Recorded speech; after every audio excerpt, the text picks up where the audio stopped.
नमस्कार दोस्तों, अगर आपने कल ड्यून पार्ट 1 की कहानी देखी थी तो आज हम उसे और भी ज़्यादा गहराई में ले जाने वाले हैं। आज की इस वीडियो में हम समझेंगे ड्यून पार्ट 2 की पूरी कहानी, जहां राजनीति, बदला, भविष्यवाणी और युद्ध सब कुछ अपने चरम पर पहुंच जाता है। तो यह वीडियो को पूरा देखना, क्योंकि हर एक सीन आने वाले बड़े सच को उजागर करता है। पिछली फिल्म में हमने देखा था कि पॉल एट्राइडस और उसका परिवार ग्रह एराकिस पर भेजा जाता है, जहां सबसे कीमती चीज होती है स्पाइस मिलाएं।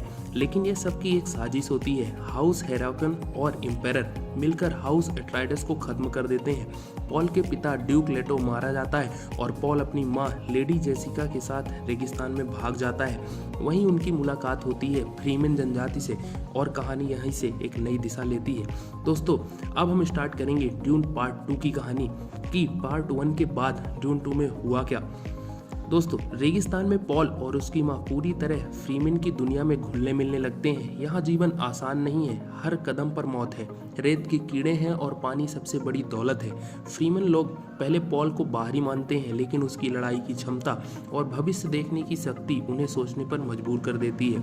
पॉल धीरे धीरे फ्रीमेन की भाषा, उनकी संस्कृति और उनके नियम सीखता है। वह समझता है कि ये लोग केवल लड़ाके नहीं हैं, बल्कि अरैकिस के असली मालिक हैं।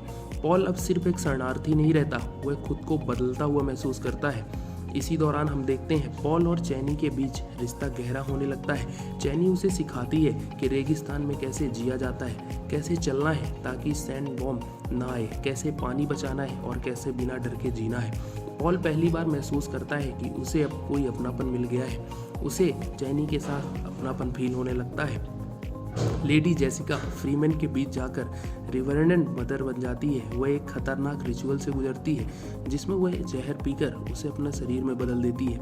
इस प्रक्रिया के बाद उसके अंदर हजारों पुरानी मेमोरीज आ जाती हैं और साथ ही उसके गर्भ में पल रहा बच्चा भी असामान्य रूप से चेतन हो जाता है। पॉल को बार बार भविष्य के दर्शन होने लगते हैं, जहां वह खुद को एक भयानक युद्ध का कारण बनते देखता है।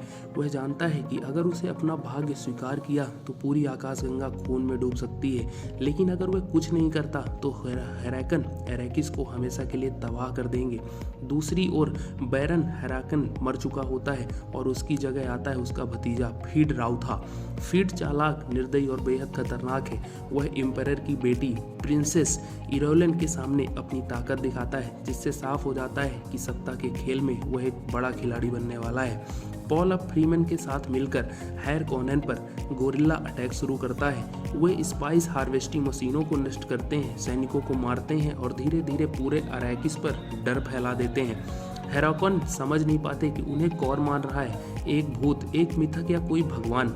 फ्रीमेन लोग पॉल को लिसान अब गायब मानने लगते हैं, वह मसीहा जिसकी भविष्यवाणी सदियों पहले की गई थी। पॉल इस उपाधि से डरता है क्योंकि वह जानता है कि भविष्य आगे जाकर अंधभक्ति और युद्ध बन सकता है। एक निर्णायक मोड़ तब आता है जब पॉल वह जहर पीता है जिसे कोई पुरुष नहीं पी सकता। वह कई घंटों तक मौत और जिंदगी के बीच फंसा रहता है। जब वह जागता है तो वह पूरी तरह बदल चुका होता है। अब वह भविष्य की ओर साफ देखता है। पॉल अब तय करता है कि वह भागेगा नहीं। वह खुले तौर पर एम्परर हैरकॉनन और पूरे साम्राज्य को चुनौती देता है। फ्रीमेन उसकी सेना बन जाते हैं और सैंड बॉम्ब अब उसके हथियार। अंतिम युद्ध में अराकिस की रेत बन जाती है। सैंड बॉम्ब पर सवार फ्रीमेन सेना एम्परर की फौज को कुचल देती है। हैर कॉनन की ताकत टूट जाती है। पॉल का सामना होता है फीड राउता से। यह लड़ाई सिर्फ तलवारों की नहीं बल्कि भविष्य की है। आखिरकार पॉल फीड को मार देता है और अपने पिता की मौत का बदला पूरा करता है। एम्परर मजबूर हो जाता है झुकने पर। पॉल उसे सत्ता छीन लेता है और साम्राज्य को नया शासक बनता है। वह राजनीतिक मजबूरी में प्रिंसेस इरोलन से शादी स्वीकार करता है, जबकि उसका दिल चैनी के पास रहता है। फिल्म का अंत सुख नहीं है। चैनी समझ जाती है कि पॉल अब वह इंसान नहीं रहा जिससे उसने प्यार किया था। पॉल आकाशगंगा में फैलते युद्ध को देखता है, एक ऐसा युद्ध जिसने उसने शुरू किया है। ड्यून पार्ट 2 हमें दिखाती है कि नायक बनना हमेशा जीत नहीं होता, कभी कभी भविष्य बचाने के लिए खुद को खोना पड़ता है। दोस्तों, अगर आपको यह पूरी कहानी पसंद आई हो तो वीडियो को लाइक करें और ऐसे डिटेल्ड मूवी एक्सप्लेनेशन के लिए चैनल को सब्सक्राइब करना ना भूलें।